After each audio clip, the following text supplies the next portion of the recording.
शिरपूर तालुक्यात भेसळयुक्त दुधाचा पुन्हा एक धक्कादायक प्रकार समोर आला आहे।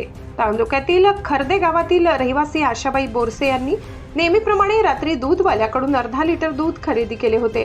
मात्र हे दूध गरम केल्यानंतर संपूर्ण दूध रबरासारख्या गोळ्यात परिवर्तित झाल्याचे आढळून आले। दूध उकळल्यानंतर तयार झालेला गोळा हाताने तोडता येत असून तो पूर्णपणे रबरासारखा असल्याचे दिसून आले।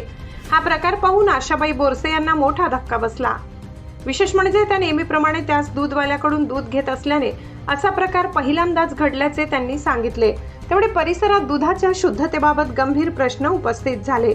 दरम्यान शिरपूर तालुक्यात यापूर्वीही 3 ते 4 महिन्यांपूर्वी भेसळयुक्त दुधाचा असाच प्रकार कुंभारटेक येथील जमजम डेअरी या ठिकाणी उघडकीस आला होता।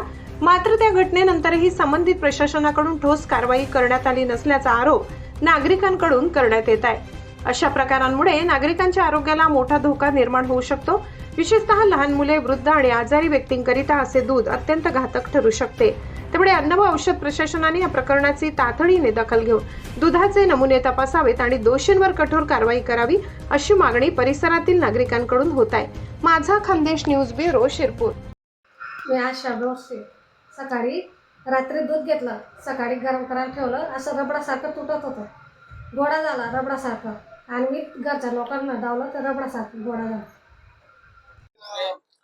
आज सकाळी खर्देगाव तालुका शिरपूर येथील ईश्वर बोरसे यांच्या घरी दूध तापत असताना ते चिकट पडून एक घट्ट पदार्थ तयार झाला अशी एक तक्रार प्राप्त झाली। त्यात भेसळीच्या संशयावरून आम्ही श्री बोरसे यांच्या घरी भेट देऊन सदर पदार्थ नमुन्याकरिता सर्वेलन्स नमुन्याकरिता घेतला आणि त्यांच्या घरी जे दूध टाकणारे व्यक्ती आहेत बालदे गावातील श्री पाटील यांच्या घरी जाऊन त्यांच्या गोठ्याची व त्यांच्या घराची तपासणी केली आणि त्या ठिकाणी त्यांनी रात्री कलेक्ट करून सकाळी जे दूध वितरित केलं त्यापैकी जे दूध शिल्लक होतं त्यातील नमुना तपासणीसाठी घेण्यात आला। सदर दोन्ही नमुने आम्ही प्रयोगशाळेला विश्लेषणासाठी पाठवू आणि त्या अनुषंगे आम्ही पुढील कारवाई करू। सदर कारवाई वेळी आम्हाला पोलीस स्टेशन शिरपूर आणि 22 सर यांचं मोलाचं सहकार्य लाभलं।